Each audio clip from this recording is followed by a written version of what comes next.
Good morning, everyone. I'm delighted to welcome you back to the Festival of Learning. And for those of you just joining us today, welcome. I'm sure you're going to really enjoy and benefit from the day. I'm absolutely thrilled to be introducing and welcoming Professor Geoff Crisp, who is the Deputy Vice Chancellor at the University of Canberra, to offer a section on time to change assessment in universities.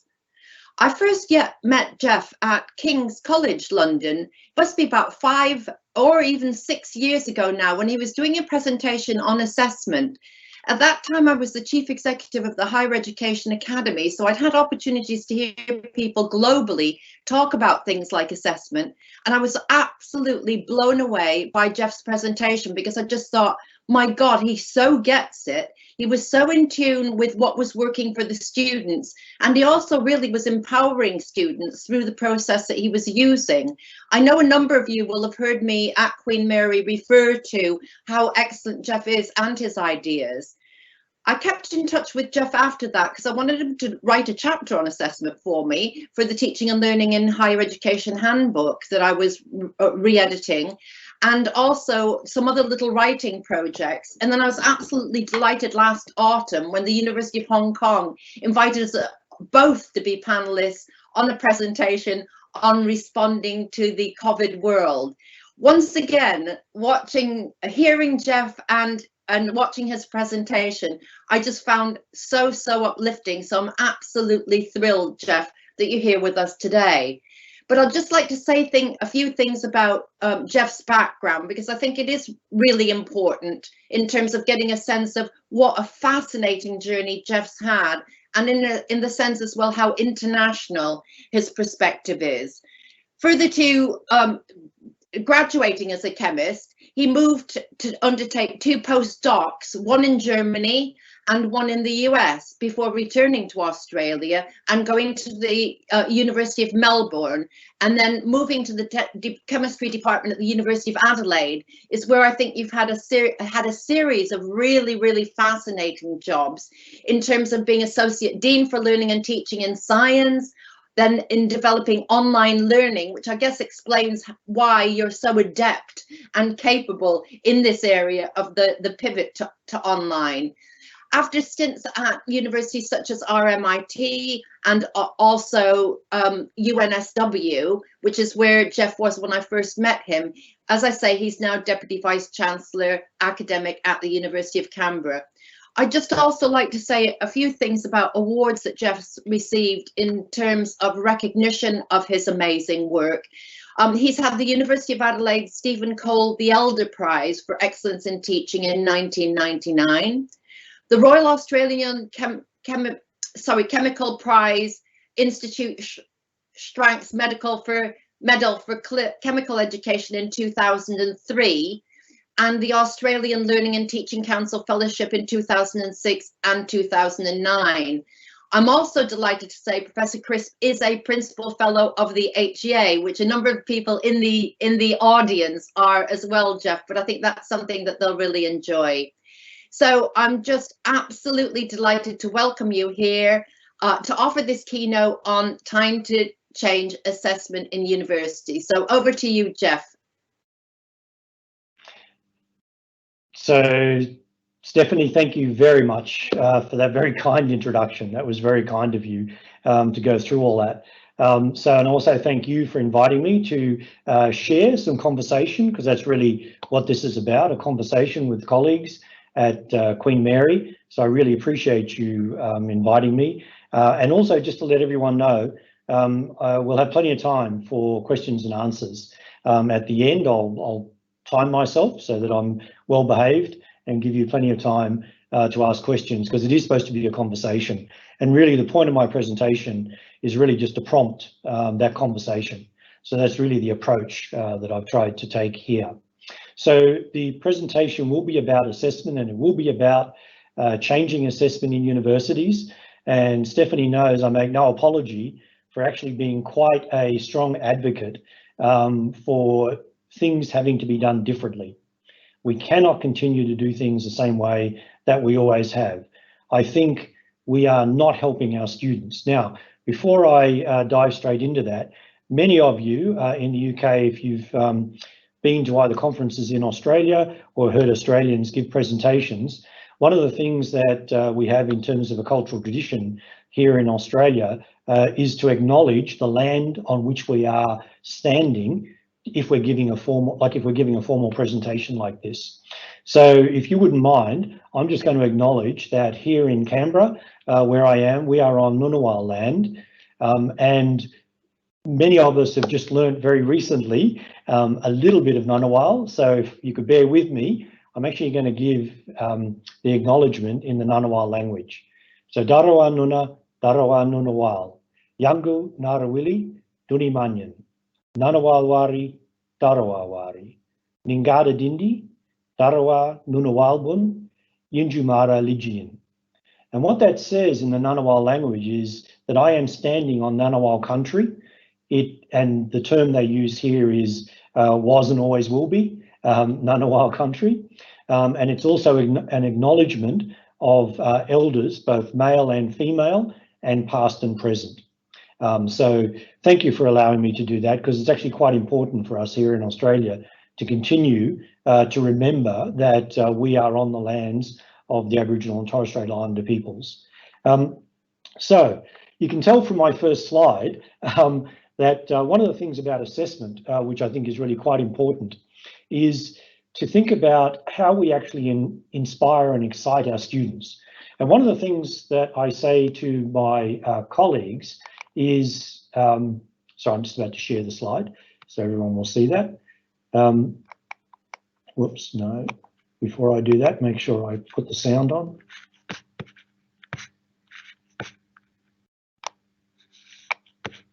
Sorry, bear with me for a sec. Simon was so good at teaching me how to do all this.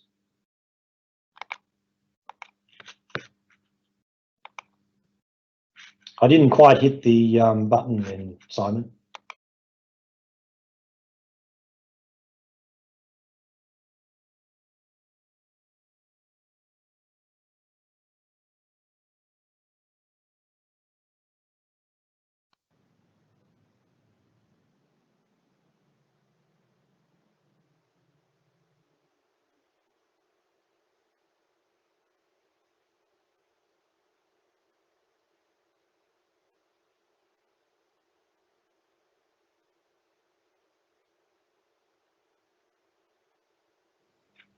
Sorry, Simon, just checking that everyone can see my slides. Yep, good, thank you. All right, so one of the things that I say to my colleagues often is, when was the last time that a student said to you that they were inspired and excited by an assessment task that you gave them? And I must say, when I say that to my colleagues, I usually get rather a blank look. And the comment I normally get back is, but it's assessment. It's not meant to inspire and it's not meant to excite. And to me, that's the fundamental issue that we have in universities. We are not designing assessments that actually inspire our students, nor excite them into doing things that are meaningful. So today I just want to have a little bit of a conversation around, well, what can we do about that? Because I do believe strongly that we need to be able to inspire and excite our students, not just in the presentations we do, not just in the resources that we have, but actually in the assessment tasks that we give them as well. So on this next slide, I've just given you a bit of context. I won't spend too long on this. This is really just to give you an idea of University of Canberra. We're a very young university, so we're only 30 years as a university. I've already mentioned we're on Ngunnawal land. We're very pleased to say that we're now ranked 184 in the world in the Times Higher Ed and in top 20 young universities in the world. So sorry, that's a bit of promotion for the university. My Vice Chancellor expects me to do that every time I give a presentation. And in terms of our size, in terms of an Australian university, we're actually quite modest. We would be classed as a small university in Australia. So we have around 11,500 full-time equivalent students, which translates to around 17,000 headcount that we have. So that's a bit of context for me. Okay, so assessment. Well, we obviously can't talk about assessment without talking about learning, because that's the point of the assessment that we do. And I know we can talk about assessment of learning, assessment for learning, assessment as learning. There's lots of different phrases. And many of you would be aware of sort of graduate attributes, graduate outcomes. We have long lists of these things. My university has as well. It's one of the key things that we always do, you know, we match our assessment to our learning outcomes. But again, mainly because I really can't keep too many things in my head at any one time, I actually like this summary of learning and assessment for 21st century skills, which comes from some work at the University of Melbourne here in Australia. And it's really saying there's only 4 things that we're really interested in terms of learning and assessment, in terms of the sort of modern skills and capabilities that we want with our students. We're interested in the ways our students think. We are interested in the ways they work. We are interested in how they use the tools for working and thinking. And we are particularly interested in the consequences of the solutions that they provide for us during their assessments. So that's what is called living in the real world here, or living in the world. So those 4 things really summarize everything that we want to do with our students in terms of learning, but it also captures quite nicely, I think, what we're actually trying to achieve in assessment. In assessment, we are trying to work out what students are thinking. How did they go about working through a solution? What tools did they use to be able to do that? And I'm going to come back to that thing around tools, because it's quite a big theme in the work that we've been doing over a few years now. And then the thing that in some disciplines they do really well, that is, you know, when you're providing a solution to a problem, you also have to come up with what are the pros and cons, what are the consequences, whether they're the human consequences, environmental, social, economic. There's all sorts of things you can do for that. But it's not necessarily embedded in all the assessment and all the things that we do with our students. So that's really just to frame what I'm going to be talking about, and you'll see why when I start talking about some examples of the sorts of things that we might be able to do. Again, a key statement for me: we should only assess what is important to assess and not what is easy to assess. And again, when I talk to a lot of my colleagues about assessment, in particular when we talk about exams, and I'll come back to exams as well, that for many disciplines, they have a very high weighting on an exam, which is normally a 2.5 or 3 hour exam. Don't let students have any resources. They make sure they sit there. They're not allowed to talk to anyone. They're not even allowed to look sideways. They just have to write, you know, for the 3 hours non-stop, and pull out whatever they can from their head. Well, yeah, that to me does not align well with those 4 key concepts and themes that I had on the previous slide. That really does not allow us to be able to assess those things. So what these 2 images here are really about, the first one, the one in the box, is really about why do we isolate students from all of the resources that they used as part of their learning when we ask them to do it, often when we ask them to do an assessment. Not all assessment, so I absolutely agree. Some of you are thinking, well, we don't do that, and that's true in some disciplines, but I see so many disciplines isolating students from anything and then just pulling out what they can from their head in an assessment task. Well, that limits the type of task that you can give students to do in the first place. And so I think we need to seriously think about that. And the other thing is, why does an exam have to be 3 hours or 2 hours or 2.5 hours or something like that? It's purely for convenience. That's why we do that.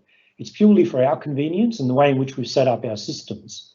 So again, I'm really, I guess, getting us to think about why do we have timed assessments the way we do, and why do we isolate students from all resources and all things that they would use normally to be able to help them do an assessment task. The other interesting thing is, what happens to a student response to an assessment task after the assessment? So after we've evaluated it and either given students feedback or a mark or a grade or something like that, what do we do with it? Well, usually if it's on paper, we stick it in a cupboard because we have to keep it for a certain period of time. That's, you know, usually some legislation around that. Also, if the students are going to, contest something that we've done there, but we stick it in the cupboard. The other thing we do, if it's electronic or something like that, we file it, sits away in case we need to bring it out at some other stage. So again, this idea of the inherent worth of the assessment task is something that I think we need to think about, and whether an assessment task can actually have value beyond just giving feedback and a mark or a grade. or something like that. What else can it do? Because students spend a lot of time on it. We spend a lot of time sometimes setting them and marking them or grading them or developing the feedback. So let's think about what else we might be able to do with that. So I just put these up because they're very colourful, but actually I love the one, the Solo Taxonomy Explained, because this is written in language that even I can understand in terms of Solo Taxonomy. I love this one. The other one is just to show you how complex these things can get. This is from a colleague of mine. Alan Carrington actually worked with me at the University of Adelaide for a while there, and Alan was very big on online, and he tried to then take Bloom's taxonomy and take all of the tools that were available in the online environment and map them against each of the levels of the Bloom's taxonomy. And I thought it was quite nice, but I can tell you it's extremely complicated, and you'd have to keep coming back to it to have a look to see now where was that bit, where did this bit fit in. But as I said, I like the one, and I think the one on the one that's showing the little cartoon characters. We've used that at some of my other previous institutions for our professional development, for our academics, because I think it describes very simply some really complex concepts. And certainly the academics can see it straight away. They kind of get it. They think, yeah, okay, I understand what that is. So when you're trying to set an assessment task, this is actually quite useful to keep thinking back to this Solo taxonomy that we've got there. I'm not going to go into too much on that, but just to show you that there is a whole lot of literature you can go back to. There's actually nice, simple ways to explain some very complex things that are in the literature.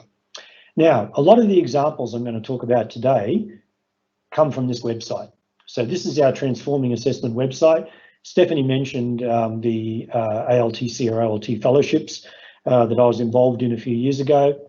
One of the outputs from that was to set up this transformingassessment.com website. We've got quite a few examples there of interactive online assessment. My colleague, Matthew Hillier, is the one who runs this now. Of course, Stephanie, you might even understand that sometimes when you get to certain levels, you don't have as much time available to look after some of these things, unfortunately. So I'm really pleased that my colleague Matthew has been continuing to look after this. But this is its 12th year that we've been running the webinars.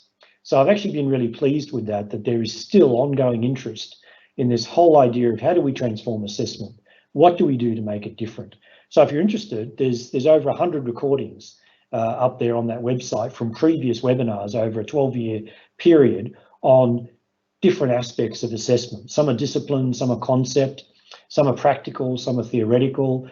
There's some names that you would have heard of. There are some people you probably haven't heard of who have done some great work as well. There are people from all over the world who have presented in that. And in fact, some of the UK organisations who run seminars, we've been collaborating with them as well. So if you want any more detail, certainly go and have a look there. So I'm trying to give you some resources throughout this talk as well. And of course, we're not the only ones that have been doing this. In fact, the Higher Education Academy has done some great work around this. They got a great document on transforming assessment in higher education. And of course, there's been a number of monographs, lots of papers. David Bowd, many of you probably have heard of around assessment, well known internationally, and some other authors that are sitting there as well. So again, just to give you the idea that a lot of people have been working on this for quite a while. And you might say, well, why do we need to keep talking about it? Because surely it's all been solved. Well, actually it hasn't, because we haven't fundamentally changed a lot of the things we do in assessment in higher education yet. And I guess I just keep having these conversations to prompt the thinking. So let me start with something very straightforward here. When you give an assessment task to students, there's actually only two types of responses that you are expecting them to give you. You're either expecting a convergent response or a divergent response from the students. And I've just given, there's a bit of literature stuff there as well, but essentially convergent responses means that we are expecting everyone in the class to either give the same response or to react in the same way to the question or the task that we've given them. And as you can see there, that's often associated with sort of mastery learning models and a sort of, almost apprentice type model for doing that. Now, there's nothing wrong with that. It doesn't mean that we shouldn't do convergent, but we should let students know up front whether we are expecting and we're going to reward a convergent response or a divergent response. Now, a divergent response is where we expect everyone in the class could give us a different response to the task or the question. And all of those different responses could be of equal value.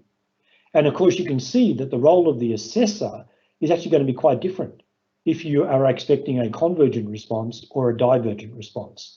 So that's the first thing I want to just sort of set down as sort of a bit of thinking. In terms of your own work, what proportion do you think you have of convergent type assessment tasks and divergent type assessment tasks? And do you scaffold that throughout the career of the student? Because often we start with more convergent and then move towards more divergent, because obviously divergent means that we actually need the student to understand what the quality of their response is, because there isn't sort of a one response or one correct way of doing it. Although I do remember giving this concept to a group of midwifery nurses, and I remember talking to them about divergent thinking, and they all argued with me saying, no, we don't want our midwives to actually be doing divergent thinking when they're delivering a baby. There's normally the right way to do it, and they should just be doing that. So it's an interesting idea just to talk about that, because that's fine if nothing goes wrong. But what happens when something goes wrong?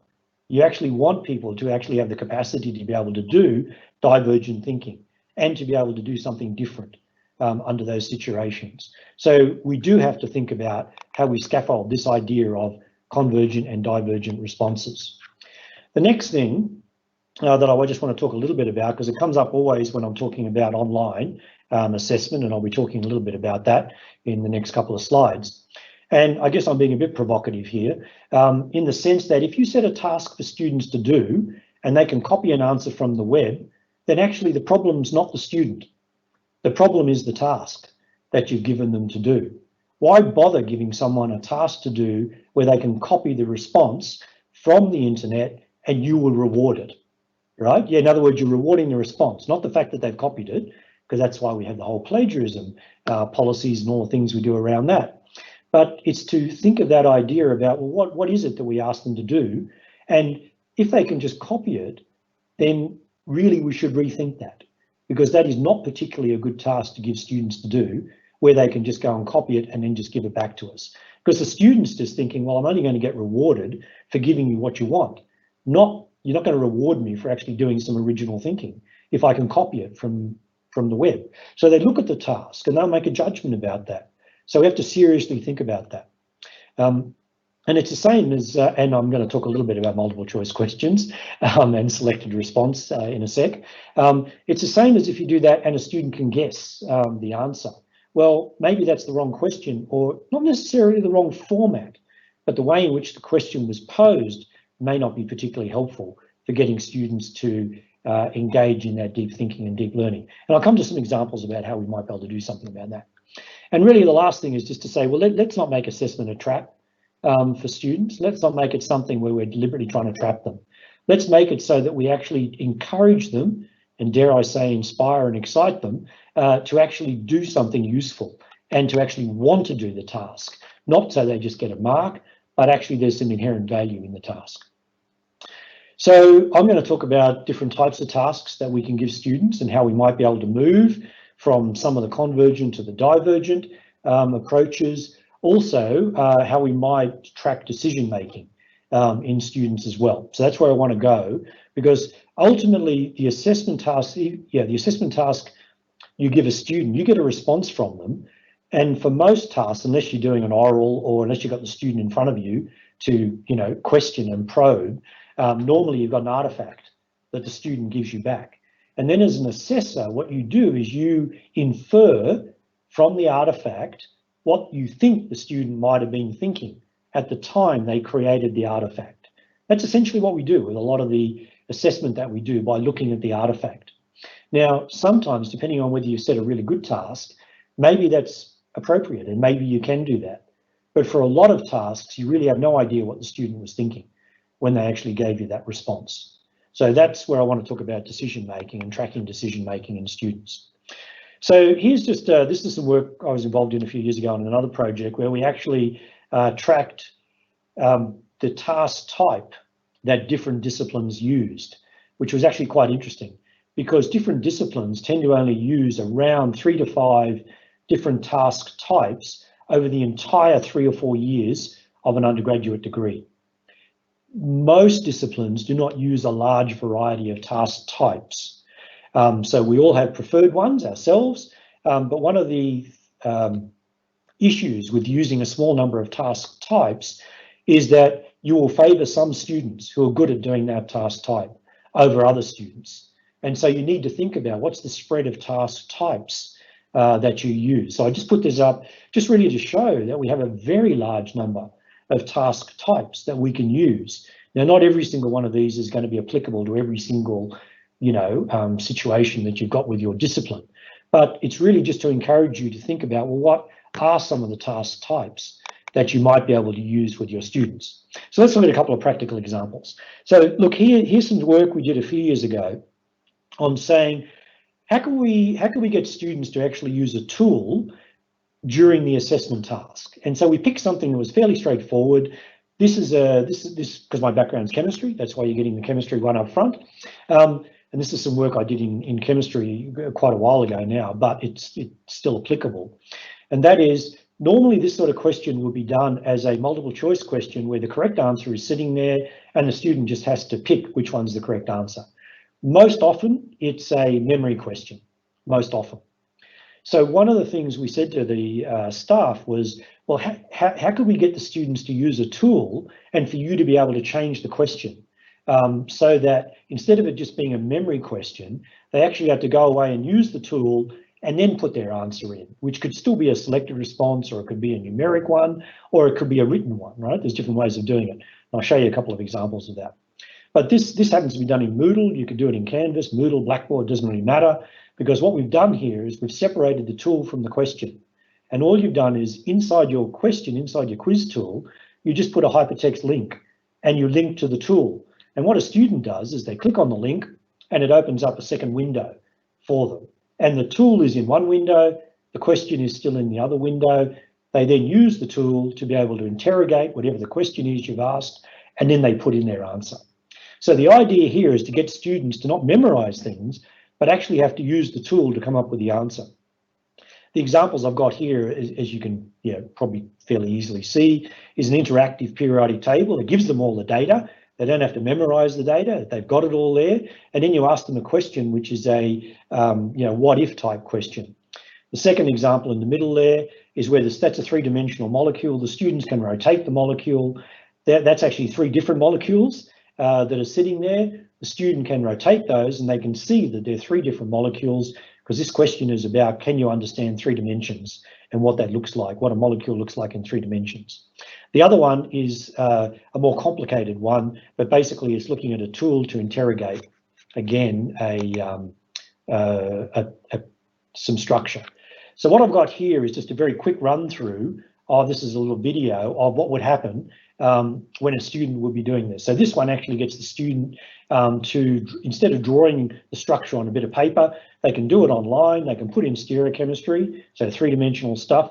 But you see there where it says calculate properties and predict bioactivity. What that does is the student draws this molecule and then it's linked to a database, which actually allows the student then to find out what that either the physical properties or the biological properties of that molecule. That means you can ask a completely different type of question of the student, because the students can actually draw a different structure. So all the students could give you a different structure, but they could all have a similar property that you're after.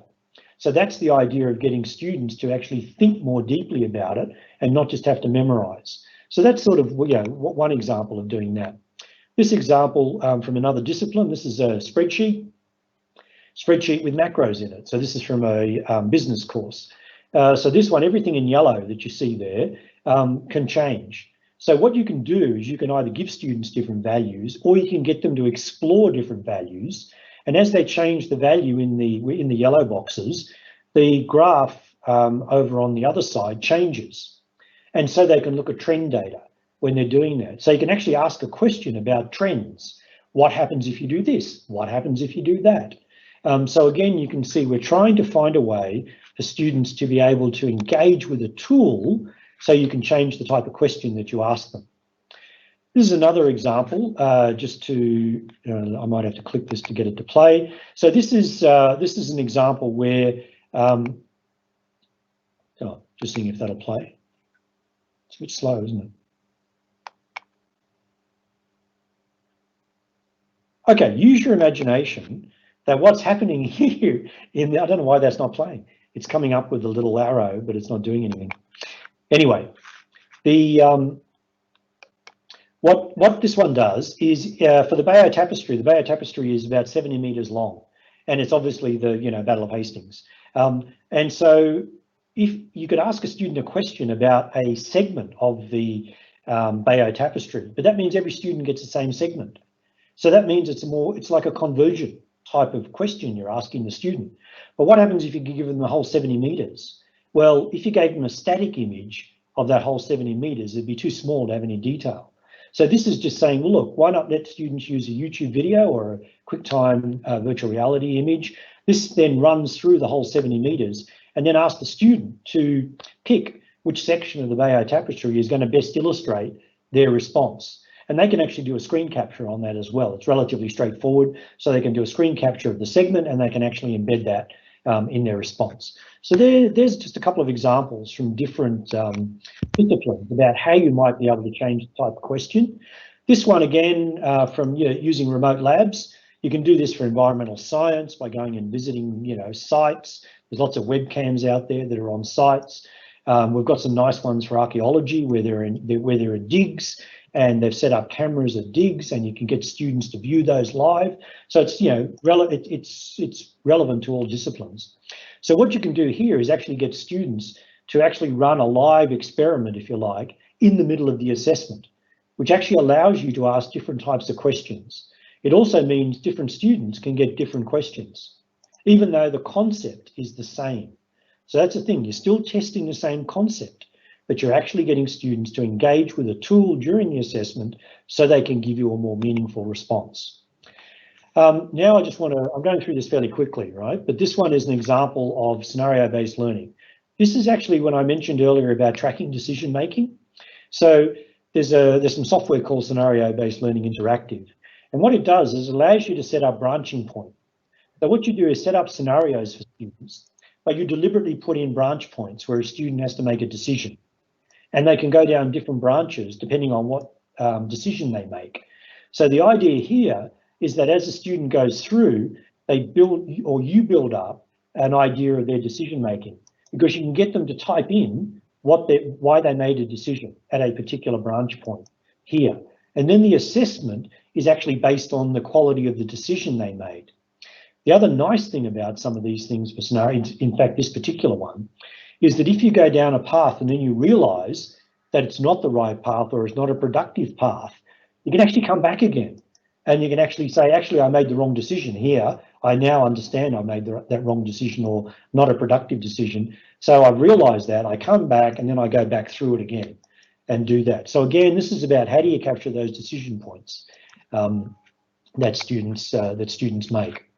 Some of you have probably heard about Smart Sparrow. I'm just going to give you a couple of examples of some of the software and some of the services that are out there to help build some of these things. So this is Smart Sparrow allows you to build in decision points.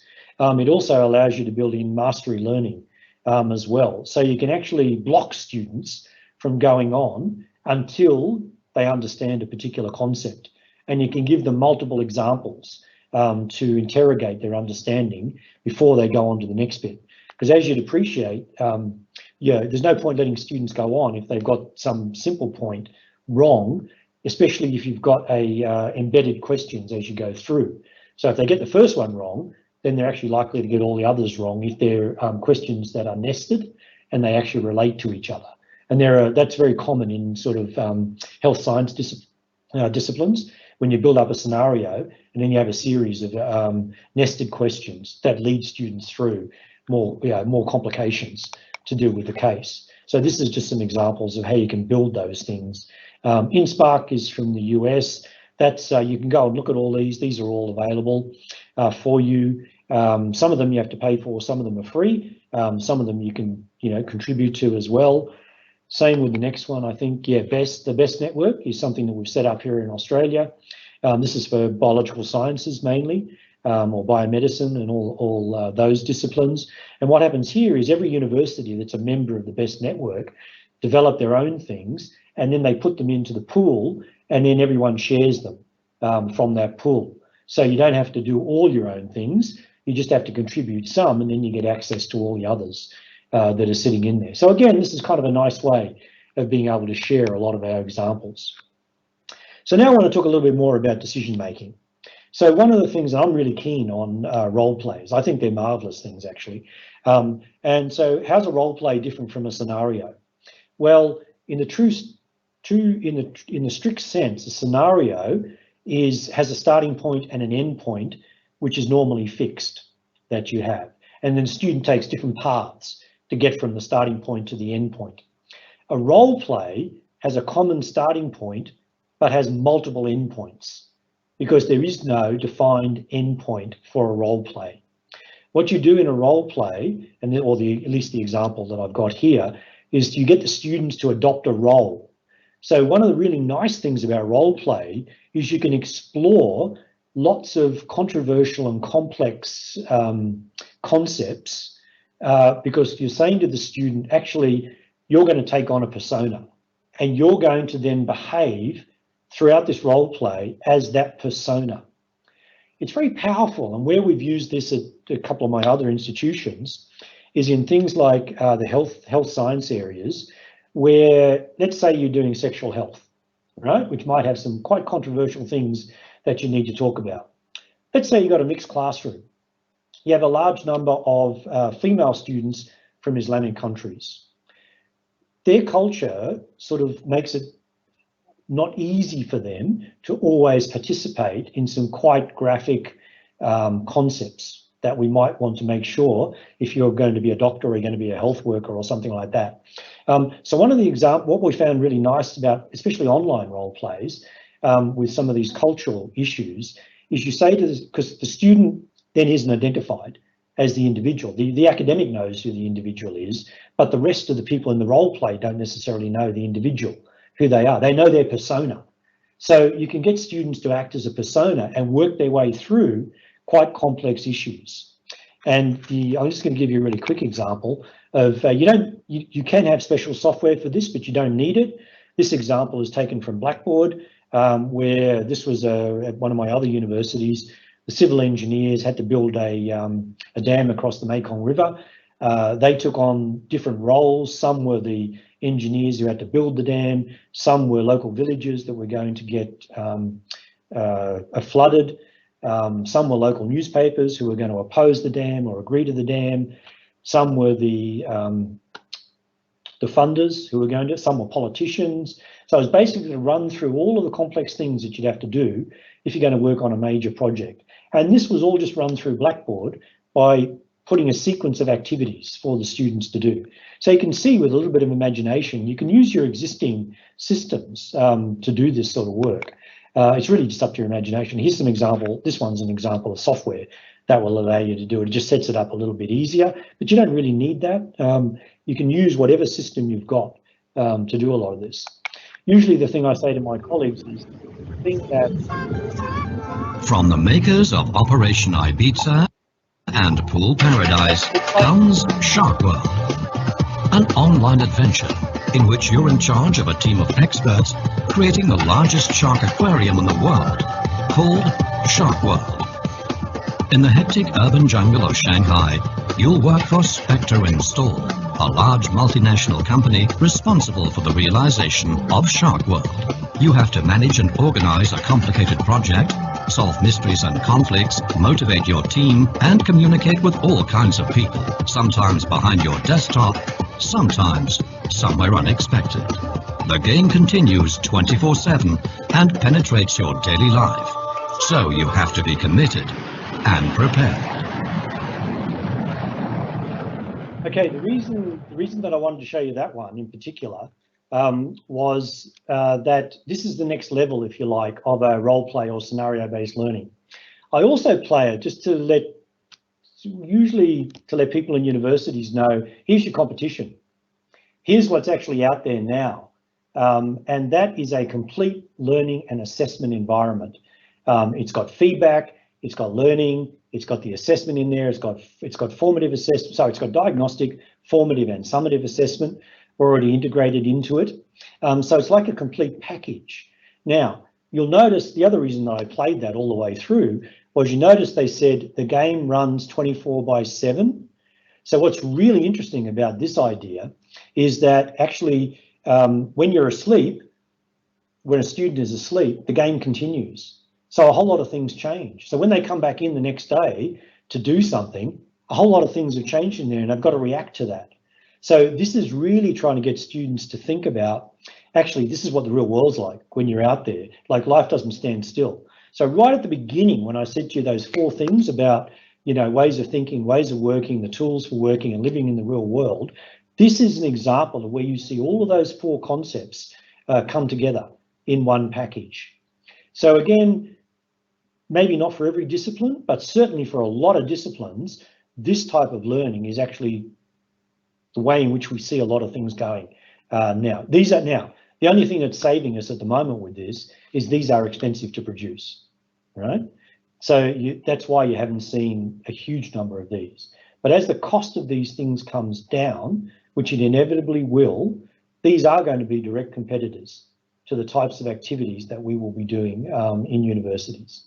The other reason I put that up there about game-based assessment is I did a little bit of work a couple of years ago again, mapping sort of the idea of games, the theory behind games, mapping that onto learning and assessment strategies. Because basically a well-designed game is just a learning assessment activity. That's all it is. When you play a game, you first of all go in, most people don't read instructions when they do a game. They just go in, they start something. What do you get back straight away when you play a game? You get feedback straight away. And you get feedback whether it's working or it's not working. What you then do is you then use that feedback immediately in the next thing that you're doing. Again, one of the things that we don't do very well in universities is to give students feedback that they can use immediately, right? Usually they get the feedback a week, 2 weeks, 3 weeks, or sorry, sometimes never, for some of the things that they've done. And in a student's mind, once they've done the task, they're not necessarily thinking, well, I'll use all that really great, fantastic feedback I've got in the next task, which may be 2 months down the track or 3 months down the track or 4 months down the track, right? Often they've lost interest by then. So one of the things we need to think about is, how do we bring all that together? Now, I'm not suggesting we all go out and make games like this, but actually you can take all of the concepts that are in this game-based learning and assessment tool and actually do the same sort of thing in your existing systems that you have. Right? You actually don't, I guess that's part of the message that I was trying to get across today. I mean, it looks nice when you package them up like this, but in terms of the benefit for students, it doesn't necessarily have to be all glossy and packaged up like this. You can actually apply these concepts in the systems and in the resources that we currently have. This one is from my immediate previous university, and I think this is an interesting one because this is first year economics. And what they've done is they've replaced first year microeconomics with a game, and it's called Playconomics. And basically they don't give any lectures anymore for first year economics. And this is about 2,000 students they run. This is UNSW, which is very large, has a very large business school. So they have about 2,000 first year economics students. They play the game during first year, first term. This is how they start. And they play the game throughout the semester. The game is actually learning and it's assessment and it's feedback all the way through. And I'll just play very briefly, I think, on this next one.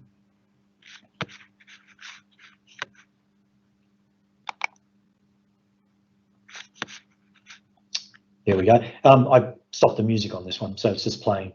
Actually, is that looking a bit funny on yours? It's playing. Okay. It's not very smooth. Anyway, you get the idea. So, any of you who've played those, I don't know, SimCity type games? This is kind of the same idea, right? Where you build a city basically, but here's where all the content comes in, and the students got access to all of the content for first year economics. They have integrated formative assessment and then summative assessment built into it. And what they do in the face-to-face sessions is they actually go through what they did in the game. So instead of having lectures and tutorials, it's basically what happened in the game. And what the academics do is also look through the analytics that come from this to work out where did the students have problems. And then they focus on some of the things that the students had problems on, because it's a great way of being able to work out what students had issues with. So again, another example of the sorts of things that are being done. So I've gone through this pretty quickly because I wanted to have time for questions and things. So this is my second last slide. So why have I put up this picture of rocks or stones, you might say? I was really taken with this. So this is from Canada. So in obviously all around the Arctic Circle and in the northern parts of Canada, you see these everywhere. These are inuksuks. And inuksuks are there because for most of the year, it's all covered in snow. And there's very few trees, there's very few features, and all you get is a white blanket sort of view as far as the eye can see. So what they do is they collect these rocks and they build them up into a image of it's a stylistic person. And in the Inuit language, this the Inukshuk means someone was here or you are on the right path. So the reason I put that up is I think that's actually, as an academic, we should be thinking about ourselves as an Inukshuk, whether you're an academic, an educational developer, whether you're a student support person, it doesn't really matter. You are the Inukshuk for our students. And we need to think about that because, quite frankly, the only difference between the students and us is we've gone down, we've already been there, we've done some certain things. What we've done though is we've actually made lots of mistakes and we've learned from those mistakes. So what we should be doing is allowing our students to get some of that understanding that we've got. Let them make some mistakes, but let's look at ourselves as being an Inukshuk to actually help others on that particular path. So I'm going to, this is the final slide, Simon. Yep, so that's the holding one. Or would you prefer I went back to the Inukshuk? Yep, I'll just leave it on this one then, just so you remember where I'm from. So look, thanks very much, everyone. I know I went through that pretty quickly. Oh, I said the text is coming up at the bottom. That's what I'm fooled by. It's got, yes, all right. Can you see that at your end? Yeah, okay. Yeah, I don't know what happened. I must have hit something. Anyway, so I won't say anything too bad. Actually, it's not too bad, is it, when you read it? It's actually doing a good job. Oh, look, I like that. Sorry, Stephanie, I've got to hand back to you. I'm getting a bit carried away here.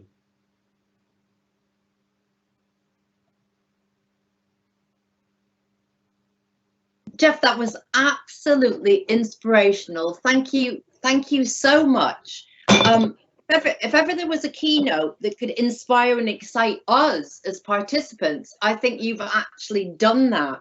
And I think what troubles me a bit is the fact that having moved all our assessment online last summer, I think there were people across the campus that really supported us well in terms of what that might look like, although we heard very different messages from different students in terms of, you know, the majority still being filled with dread and despair.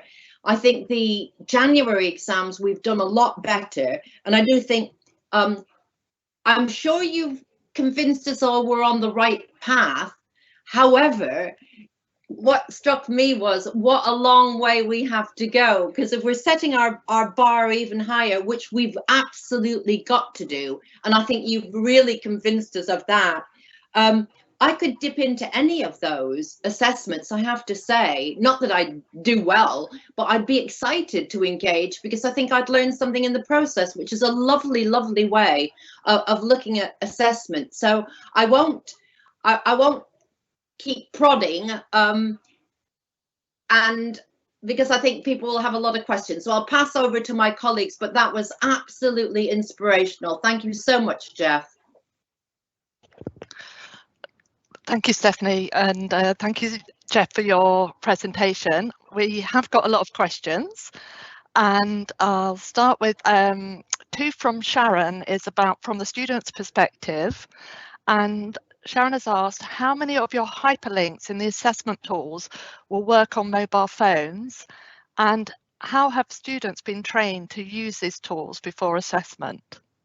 They are excellent questions, and thank you for that. And you're quite right that not all of those tools will work well on a very small screen. So you have to think about that. Yeah, I absolutely agree. It doesn't mean that you can't use all of those tools to some extent, but you'd have to think about how detailed the tool is and how detailed the image is. And I do understand that's why we try and keep it really simple for being able to work on a mobile phone. So the answer is that they will work, but whether it'll be a good experience for the students on a really small screen, I think will be debatable. So it's a very good question to ask, and that's absolutely what you'd have to think about if you're doing that. In terms of training up the students, you never get them to use a tool in assessment that they hadn't already used as part of the learning activities. So the best way of doing that is actually for the academic to use the tool in part of the sessions that they're running with the students, so the students get used to it. They see the academic using it, they then practice on doing that. So I mean, that would be standard thing we do with any tool that we wanted students to use, because you don't want the tool to get in the way of the actual assessment. Thank you, Geoff. And moving to Gabrielle's question, Gabrielle's asked, how do you view the link between more authentic assessment, as you've described in your talk, with what actually happens in the classroom? Do you think the approaches you described can be applied if staff are teaching through traditional lectures? Oh, that's a good question. Obviously, there'll be a bit of a correlation between our approach to teaching and our approach to assessment, right? That's going to be clear that we would see that. So what can I say about that one? I think we have to be realistic, and not every academic is going to be able to sort of be a whiz-bang multimedia production person. I don't think you need to, and I don't think students actually expect that. I think what students expect from us, being a Nookshooks, is actually to help them, like, so long as they can see that we are trying to help them learn, normally students will be quite responsive and quite appreciative. They also know that different academics will do things differently. So I don't necessarily see that as a major problem. The other thing though, and I didn't put a slide up on this, which I sometimes do when I talk about assessment, is actually about negotiated assessment. And negotiated assessment is actually where you get the students to set the task. This is some work we did at RMIT and a little bit at UNSW when I was there. And in a couple of the courses, what we got students, so basically the head academic would put the students into groups, and then you'd have a rubric, and you'd say, well, here are the key concepts, here are the key ideas, here are the key things that you needed to learn from here. You go away and develop an assessment task against this rubric, and then come back and negotiate it with either your tutor or your lecturer. That's why it's called negotiated assessment, because the tutor or the lecturer can still say no, that task is not appropriate, or it doesn't seem to allow you to show that you met the learning outcomes. But I say that because the lecturer doesn't have to do everything, right? And the tutor, you don't have to do everything. What you're going to do is provide the environment in which the students can actually be active participants. One of the issues with a lot of the traditional assessment that we do is students are passive participants in the assessment process. They don't actually see themselves as an active participant. And there are actually different ways of making them an active participant. Some of the things that I showed there is actually getting them to use particular tools, getting them to play a game, getting them to do a role play, getting them to do scenario-based learning. Any of those sorts of things would sort of be active. But the other way is actually get the students to help design the task. And because that can actually be quite powerful, because students, first of all, have to understand then what the learning outcomes were and what task would actually allow them to show that they met those learning outcomes. The other interesting thing to do with negotiated assessment is to get the students to say, well, actually, I'm after a credit or a distinction or a high distinction. So I'm going to have to design a task that allows me to be able to show you at that level that I'm worthy of a high distinction or a distinction or a credit or whatever it is. That actually then really helps the student to be an active participant as well. It also helps them to understand things about standards, because that's the other thing I think we need to be careful of. I think a lot of our traditional assessment breeds dependency in our students about standards. In other words, we give a task to a student. We ask the student to do the task. We then get them to give it to us.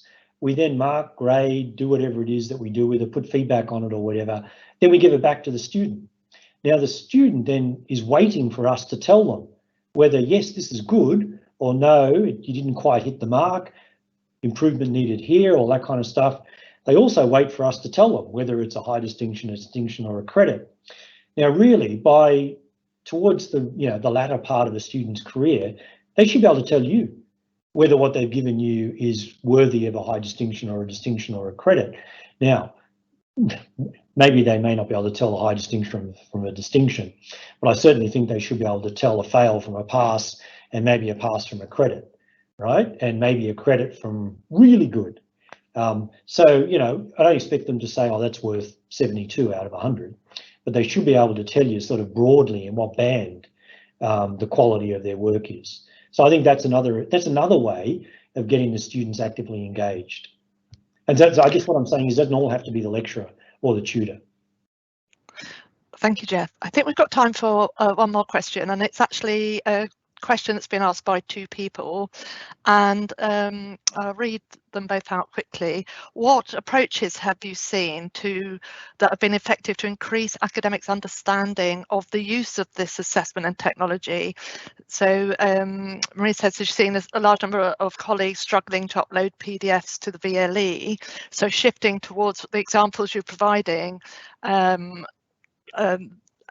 Academics need training, and Stephen has said that perhaps there's scope for a new kind of expert who can broker this level of educational technology to the average lecturer. So what's your view on how do we get people engaged and understanding that technology? Okay, I'll be a little bit controversial here with you if you don't mind. I think we need different types of academics in our university.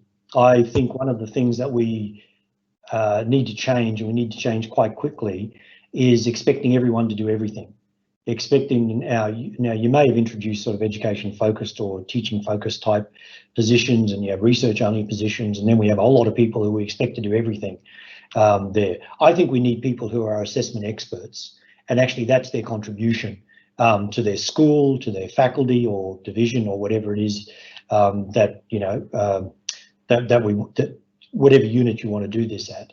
I don't think those people necessarily always have to be central people. I think they can also be within a school or within a faculty, and they can be an academic. They don't necessarily have to be just a sort of a non-academic educational designer or developer that just sort of assists. I think this can be a real role, and you can actually get people promoted on this role for the quality of the assessment, not only that they do themselves, but what they do for other people, like for the school or the faculty or whatever. So I do see some new roles here. The other thing, and this is something that we did at UNSW, which worked quite well when I was there. I was very fortunate because we had this is before COVID hit, and UNSW had a bit of money, and we had quite a big program that we're doing to move them more into the online, but sort of as high a quality as we could do at the time. But what we did is we employed a whole lot of recent PhD graduates that had come out of our schools who hadn't actually got their research job yet, or they're still waiting around for their thesis to be examined or something like that. So they've actually written up, right? They've handed in their thesis, but before they've moved on to their next phase, we employed them, and some of them we employed for 3 months, some 6 months, and we employed them as basically learning designers or educational designers. Now, they weren't professional educational designers or learning designers. They knew the discipline, but what we did is we put them in teams, and we had a professional education designer or learning designer looking after a team of these people, and then we put them back into the faculty that they just graduated from.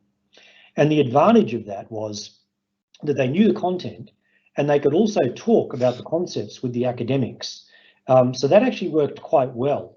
And yes, you do have to have a little bit of money to do that, but we often keep on PhD students after they've written up on grants or something like that anyway, to sort of keep them going for 3 months or 6 months or something. Well, why not pay them to help do all the to design some new assessments?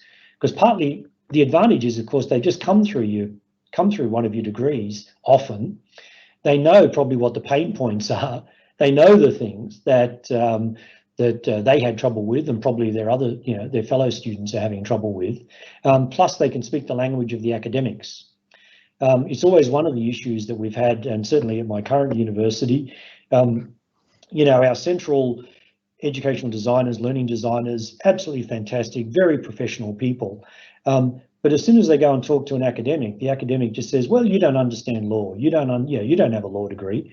So even though the learning designer is actually, talking about pedagogical application, which actually is almost independent of the discipline, but often academics want to hear it in a language which is relevant to them. And so that was one of the advantages of putting these. Anyway, that's just a short thing. Sorry, I'm probably taking too long to answer the questions. Thank you, Geoff. We've got a lot more questions, and is that okay if we share them with you after the session? That'd be great. So thank you to everybody that's asked questions. We do have quite a lot on the list here, so I will share them with Geoff. And Geoff, just thank you for such a stimulating, thought-provoking, and lots of new ideas and fresh ideas around assessment. It's really, really helpful, and thank you so much. Really appreciate your contribution. Thank you. Well, thank you, Janet, and thank you, Stephanie. Thanks, Simon, for keeping me on track. That's great as well. And thank you all very much, all of the participants here. And as I said right at the beginning, the point of this was to stimulate conversation. So if you get anything out of today, I hope it's to go and talk with your colleagues. Even if you vehemently disagree with anything that I've said, at least that starts the conversation, which is actually the important thing, I think. So thanks for the opportunity. Thank you, Geoff, and it will indeed have stimulated a lot of conversation already, and that will continue, I'm sure. So thank you very much. Thank you, everyone.